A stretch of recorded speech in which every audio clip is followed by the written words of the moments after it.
So you're making a career change and you're in your 30s, then you're in the right place. In my last video, I helped you both understand if you should make a career change in the first place by understanding the core reasons for the change. So go check out that first if you're on the fence or you want some reassurance around your decision. So now imagining that you do want to change your career, then my guess is that you are most interested in doing this in a way that builds on the experiences you've already built in your career to date, not having to start again completely from scratch, being micromanaged by 22-year-olds and living off rice and beans in the process. So that's fine. And the way to do that is to build on your career capital. So this is a term coined by Cal Newport in his book, So Good They Can't Ignore You, link below. And he describes career success as coming down to being incredibly skilled at what you do and then using these skills to create career capital, which is what Cal describes as key to career fulfillment and for having benefits like influence, like success, like money, like flexibility. So my take, having been through 2 career changes myself and now supporting many clients to do the same through our coaching, is that you want to follow 3 steps. These 3 steps will help you with this process. I call them the M&S method. No, not like the supermarket, but do feel free to eat Percy Pigs while you do this.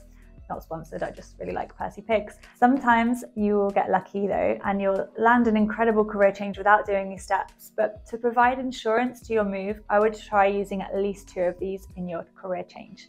They'll help you avoid starting completely from the bottom and building on as much career capital as you possibly can as you pivot your career. The way of keeping career capital is as followed. And before you go, leave a comment. What approaches have you tried in your career now or in the past that others can learn from too? So step 1 is for you to master. You have to master the next step. 2 steps might be too tricky for now, but if you master the next step in your career change, you'll avoid the fate of being thrust back into the position of least responsibility. Let's say you work in a startup right now in marketing, and that startup is an education tech company. Your axes of knowledge are marketing and education. But let's say you're really interested in becoming a product manager and you're less interested in education, but you want to work in food and tech because you love food and you want to help people choose menus and interact with food delivery services of the future. That would be a 2-step move, because whilst you might have been marketing in the future of education, you're unlikely to be hired for a product manager role in a food tech business like HelloFresh or Gusto, because these are really popular companies to work for and they can hire qualified candidates with ease. They might not be too excited to see a marketing manager from EdTech, but because this is 2 steps away, you can start by mastering the first step. In this instance, if this was you in this example, you could choose the role or the industry. For example, applying for a marketing role, that would be the role in one of these companies. So you can get inside the business, understand the teams, understand how it works, and then in a year or so, pitch yourself for a product role. That would be the second step. Or you can do it a different way. You could move into product within your existing company or a similar edtech company. Because with your extensive experience here, you can position yourself as capable of taking on product responsibilities there. Then again, in a year or so, pitch yourself as a product manager elsewhere, because then you're a proven entity in this field.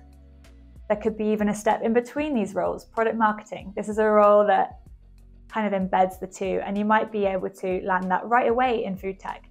And maybe you'll find product marketing to be the perfect fit after all.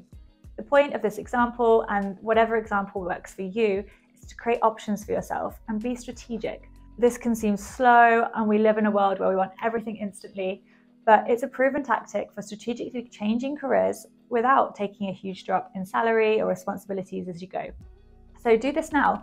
Map out the 1 or 2 steps in your field and the various ways in which you can get there. Now for step 2, your network. N. Ensure that you're leveraging as much career capital as possible.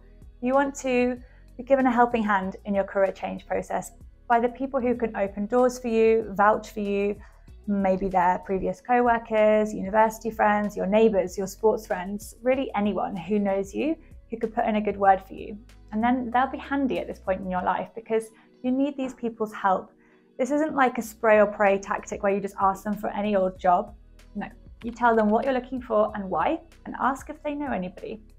And this creates warm introductions. If they refer you to a company, they'll put in a good word for you. It might feel like a long shot, like why would they have this role? But honestly, the clearer you are about what you want, the easier it is for people to remember you and put you forward for opportunities because of the specificity. So get clear on exactly what you want and go tell the world. Go on LinkedIn, talk to old contacts. Honestly, you'll be surprised at what might come back to you. Because when you're making a career change, your CV won't be the most obvious fit on the pile of CVs. So hiring managers are taking a risk with you, but that risk is mitigated if you have a referral, somebody who's vouched for you, says that you're trustworthy, that you work hard, that you learn quickly. I'm sure you do. So really consider the aspects that you can put forward in this approach. And using the work happy wheel, which is linked in the last video or below, you can really learn to describe the exact role that you want. So you wouldn't just say I want a role in tech, you might say I want a product role in business-to-business company, a remote-first SaaS business or something. Make sure you're clear on what you want, then people can really understand how they can help you. And head over to our coaching tools to check out more there. Step 3, S, shadowing, creating opportunities to do the work you want to do before you've formally landed a job.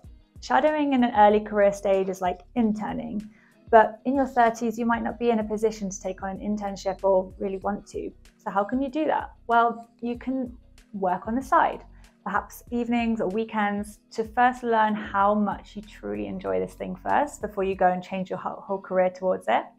And second of all, you can gather experience doing it to put on your CV, experience that will make you more viable as a candidate in a job search.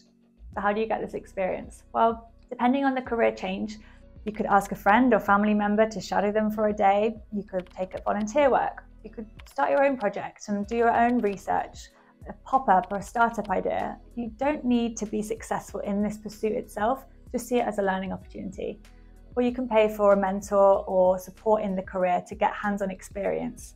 I know a lot of you will be thinking, I'm in my 30s, I shouldn't have to do unpaid work and shadow somebody. Maybe not. Maybe your reputation will precede you and you can go into this new career without doing much of this heavy lifting. There are loads of business owners who go into politics or become mayors or journalists who become authors, but these people have the network that opens those doors for them. And there is a really strong network piece to this. And if you've explored all these avenues that your warm network can provide and you still don't have anything, then you might need to roll your sleeves up and try some of these other strategies of just doing the work in your spare time. The thing with career change is that there's a lot of fear and a lot of uncertainty and vulnerability because you want something you don't have yet. You might have to humble yourself in the process of getting what you want. It can feel embarrassing, but I promise you, if you push yourself through these experiences, you'll be sure to land where you ultimately deserve. And if you are struggling to make this career change on your own or lacking inspiration, motivation, or accountability, this is what we do at The Ask. We help ambitious entrepreneurial professionals decide and plan their next career pivot or even a business idea, so you can feel clear and excited about your future. I've worked in startups and career consulting for 10 years and I'm now a career and business coach for people like you. So if you want to find out more, check out the links below and good luck with your career change. Don't forget to hit like and subscribe before you go.